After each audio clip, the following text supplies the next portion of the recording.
trodoe, kerad kan eveden, elidonem glevda viken, et domeli, ori salveratat, tu da beb gwen yes pobot, gant anawen on intron vad.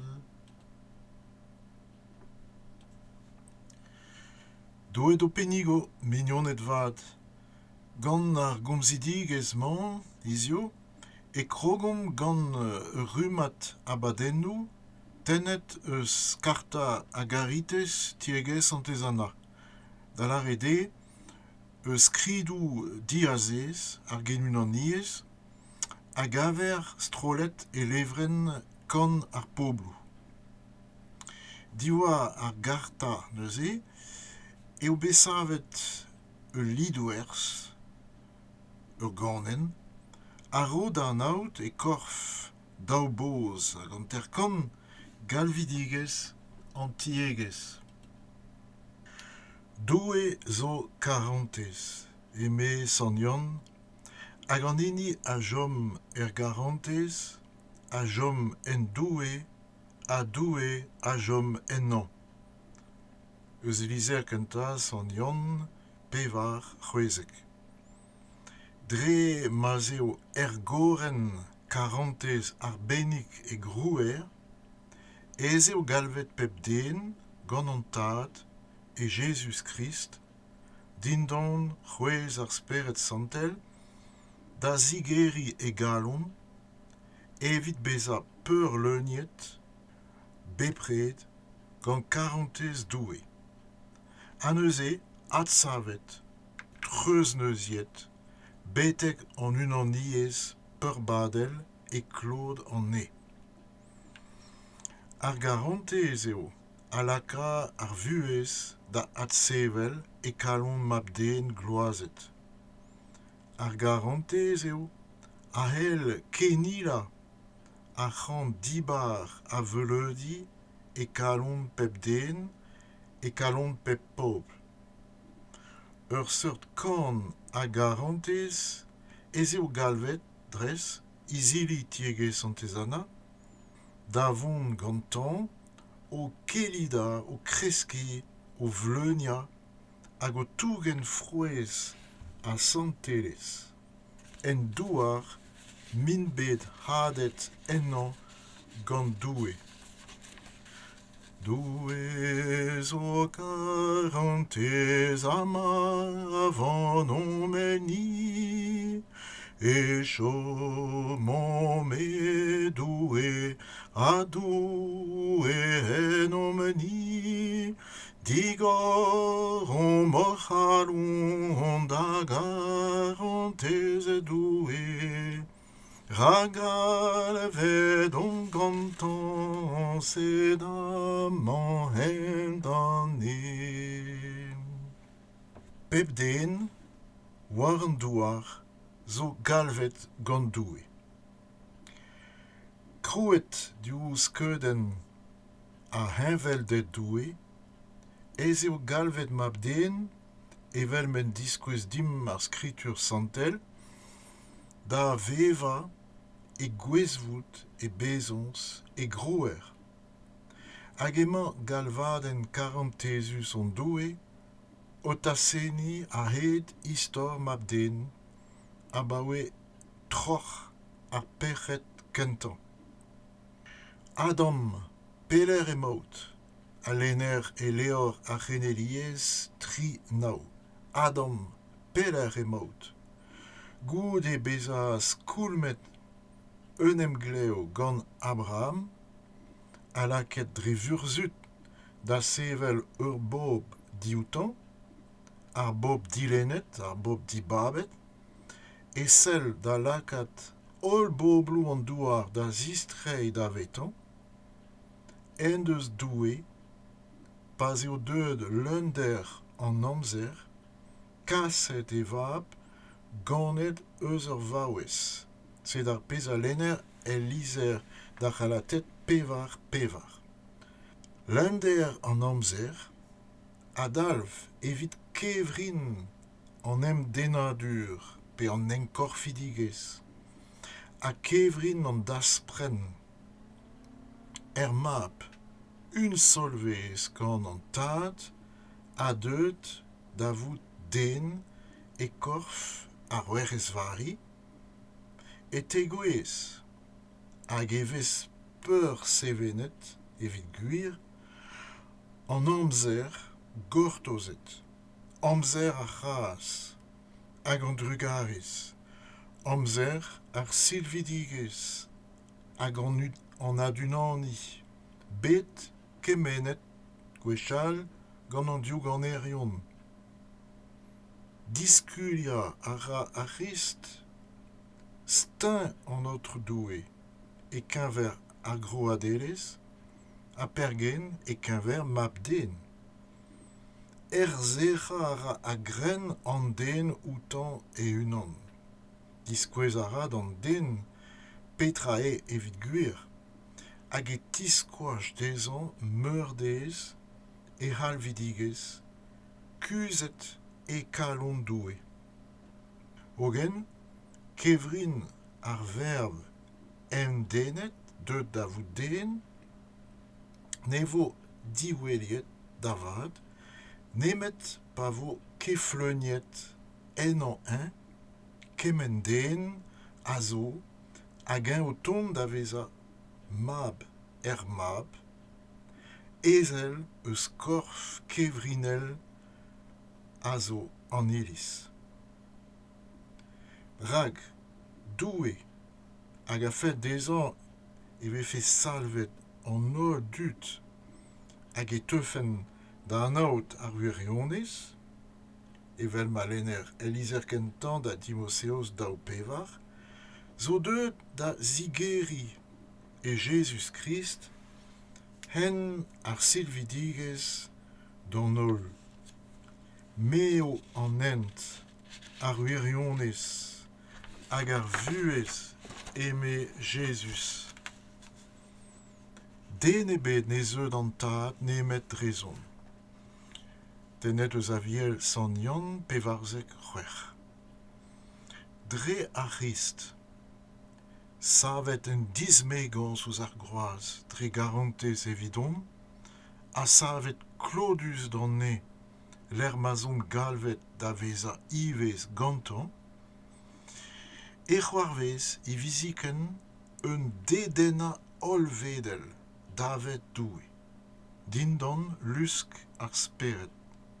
Evel mendoa lavaret Jesus e unan, ame, pa vin bet uet savet diouz an douar, eo an ol dut a denin davedon. Eus an aviel er vez san yann, daouzek daou a tregom.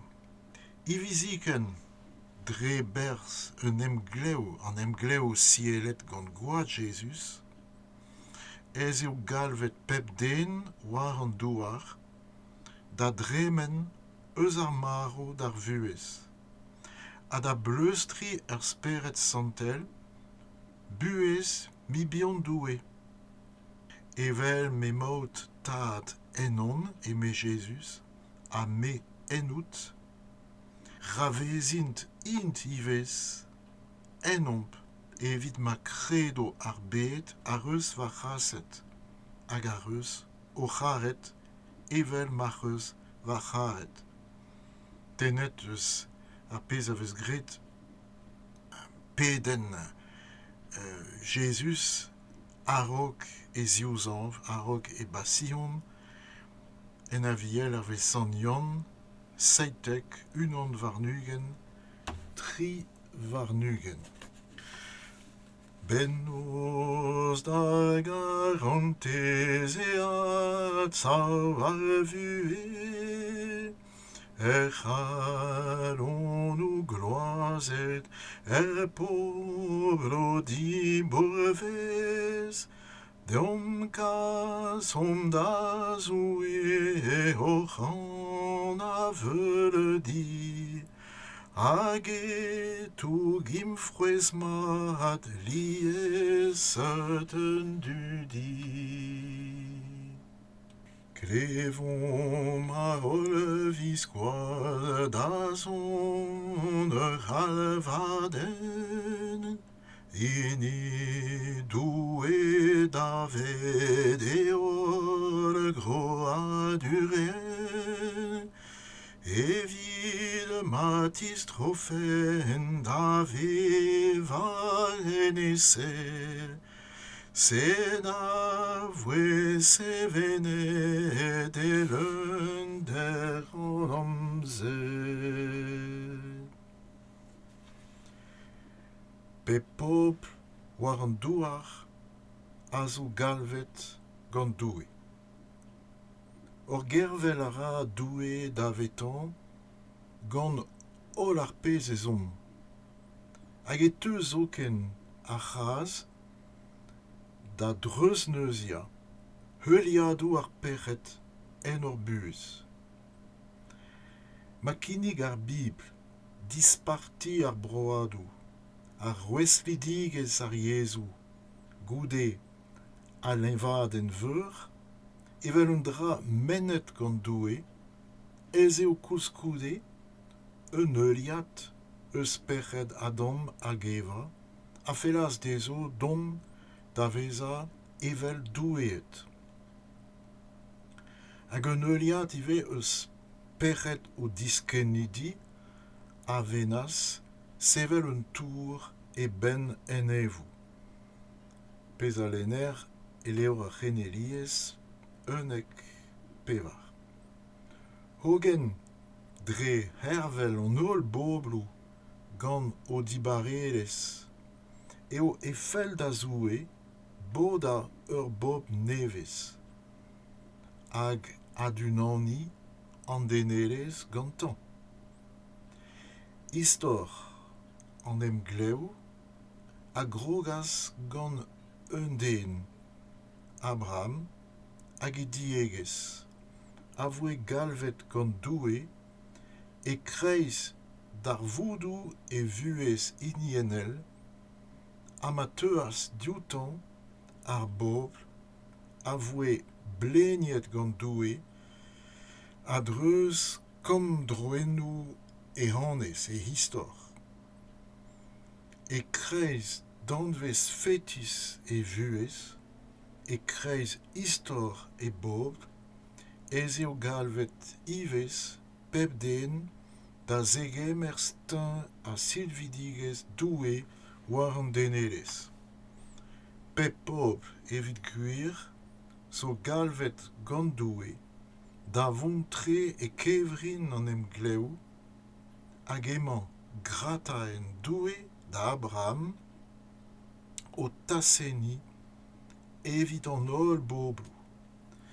Beniget evo drezout ol gerentiezou an douar a lener e leor a c'heneliez daozek 3.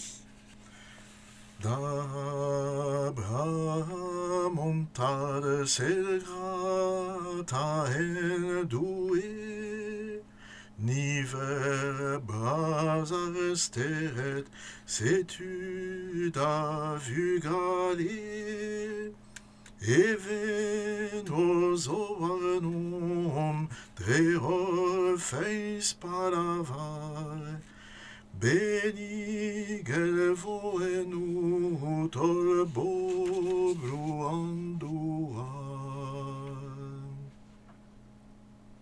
Gant Jesus e vo kadarnet dibab Israel, a war un dro, steun ol vedel ar silvidigez evit ar broadou, a grogas da vez a sevenet gant kasaden ar speret santel, a ra d'an iliz dougen testeni eus karantez doue dre an douar a bez.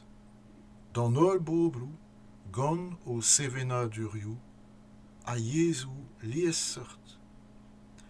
Rag ar bob nevez ar vroad santel a fel da zoue das mon ol dud enni drebers ar silvidiges, gounez dim gant ar c'hris Jesus, ne ket unan un eus an ini eo, met unan lies liou, stumet gant ar speret santel, diouz dis ur teles an deneles, a lies ur tiez ar poblou, a sevenadurioù, tut eus pep meuriat a pep yez, a pep pob, a pep broad.